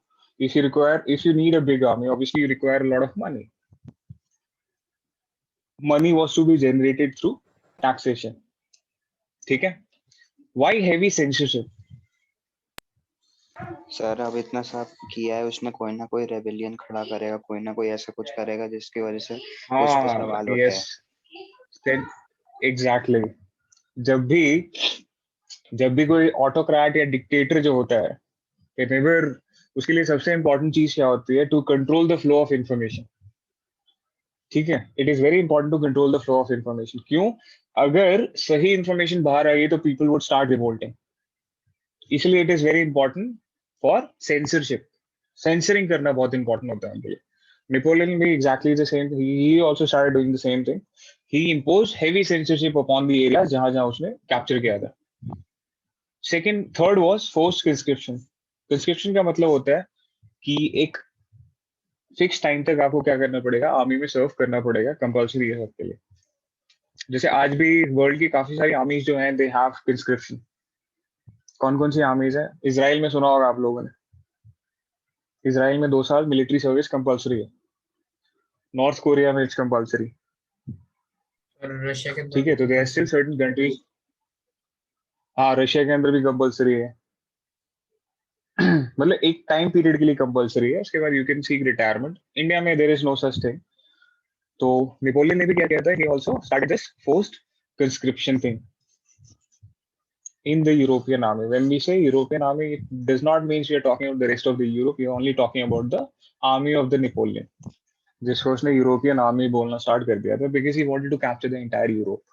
सो यहाँ तक क्लियर है सबको? These reforms backfired, okay. Initially जब वो सिविल कोड इम्पोज करना स्टार्ट किया उसने in the areas which he captured, people were actually enjoying it, people were enjoying the new found freedoms, ठीक है। स्पेशली बिजनेसमैन और मर्चेंट्स तो बड़े खुश थे।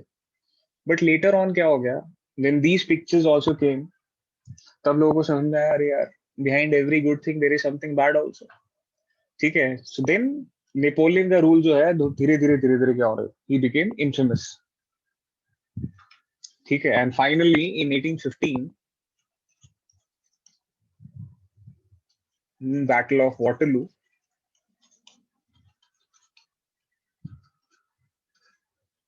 he was defeated by combined armies of Europe.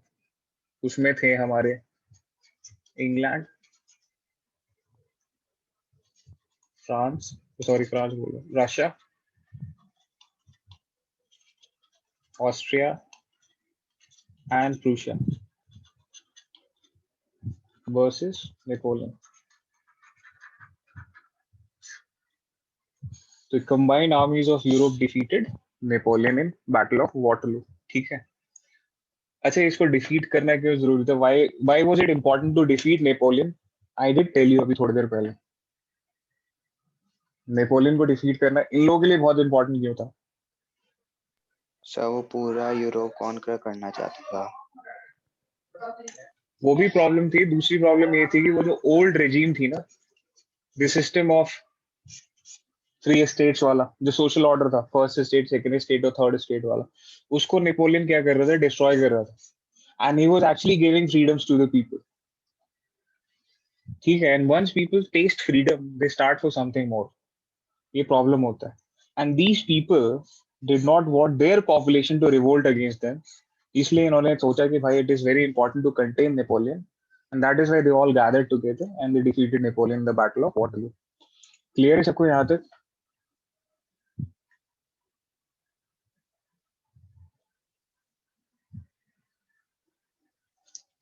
Hello, हाँ सर। ठीक है। यहाँ तक क्लियर है तो अच्छी बात है। अगर कोई डाउट है तो यू कैन आस्क। अभी तक के जो भी डिस्कशन हुआ हमारा, उसमें से अगर किसी को कोई डाउट है तो आप पूछ सकते हैं।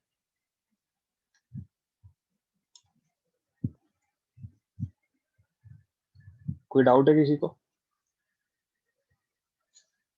कोई चीज नहीं समझ में आई?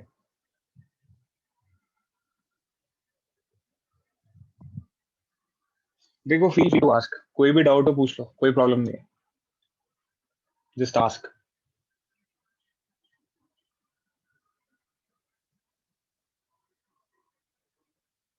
किसी को कोई डाउट ही नहीं? इतना अच्छा पढ़ा दिया क्या मैंने? सर डाउट तो पूछ लिए। नहीं वो तो ठीक है, जो जो थे वो तो पूछ लिया आपने, बट अगर apart from that any doubts if you have तो यू कैन आस्क। तो बेसिकली कंसेप्ट समझ में आया ना आप लोगों को? How it all started, how the entire story started. It all started with the painting of Frederic Sorrieu, जहाँ पे Frederic Sorrieu has imagined a world which would be divided in form of nation states, not empires, ठीक है। The world would be grouped as nation states. Nation states का मतलब है nation states would be created जिसकी identity would come from people, not from the rulers,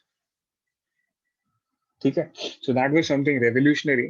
फिर हमने उसके बाद बात किया कि which was the first event which talks of such a thing, जहाँ पे people actually revolted against the monarchy and they wanted to create something मिलता जुलता nation states है। So that was French Revolution. फिर हमने देखा था कि how and what changes came after French Revolution in the society of France. So we looked at certain changes and we can easily analyze कि वो जो changes थे कहीं ना कहीं क्या कर रहे थे, they were instilling a sense of collective belonging in the minds of people of France. ठीक है. Then उसके बाद we studied about Napoleon का rule, his reforms that he initiated, and then we talked about his certain reforms which backfired upon his rule. ठीक है. So that was the summary of today's discussion. I hope इसमें कोई doubt तो नहीं है किसी को. No sir. तो अगर किसी को देखो नेशन स्टेट में डाउट है, अगर नेशन और स्टेट में डाउट है तो सिंपल तरीके से ये समझ लो कि दोनों ही आइडियाज हैं. Naturally they don't exist. ये सिर्फ हम लोगों ने बनाया अपने कन्वीनियंस के लिए. ये क्यों बनाया, नेशन क्यों बनाया ना हमने कन्वीनियंस के लिए, so that it is easy for us to live together, coexistence के लिए.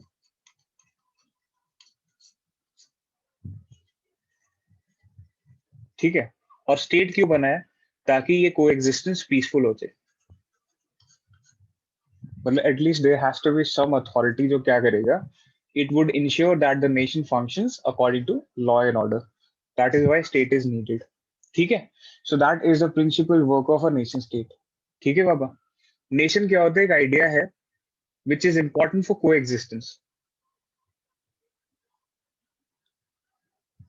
Yes. ठीक है. And state is the authority जो क्या करता है, ensure करता है ये जो coexistence है, it should happen in a peaceful and law. It should happen according to law and order. There should not be any issue. अगर कोई इशू होता है तो उसको if there is any violation तो उसको क्या करता है, state punish करता है. So that is the entire meaning of nation state. Important thing is कि nation state की identity comes from the people, not from the ruler. ठीक है. And state, all the people who are under a particular state are referred to as citizens. And who is a citizen? A citizen is a person who enjoys rights. ठीक है. Guaranteed by the state. जैसे आप लोगों ने last year अगर fundamental rights वाला chapter पढ़ा हो तो उसमें पढ़ा होगा आपने कि राइट्स क्या होते हैं. Rights are certain claims by the individual guaranteed by the state. So what is that state that we are talking about? It is this state. ठीक है बाबा, सबको समझ में आ गया यहाँ तक? यस सर, समझ आ गया. Yes. समझ में आ गया. तो I hope you enjoyed this class at least. मतलब समझ में आया आपको थोड़ा बहुत. मैंने बोला था ना इतनी जल्दी नहीं समझ में आएगा nationalism in Europe. It is not as easy as nationalism in India. Nationalism in India बहुत आराम से समझ में आ जाएगा, स्पेशली आफ्टर दिस तो बहुत आराम से समझ में आ जाएगा. ठीक है. तो I see you guys in next class then. Kindly take care and just read NCERT. Thank you, sir. Thank you sir. Sir. Oh, Bye. okay. Thank you so much.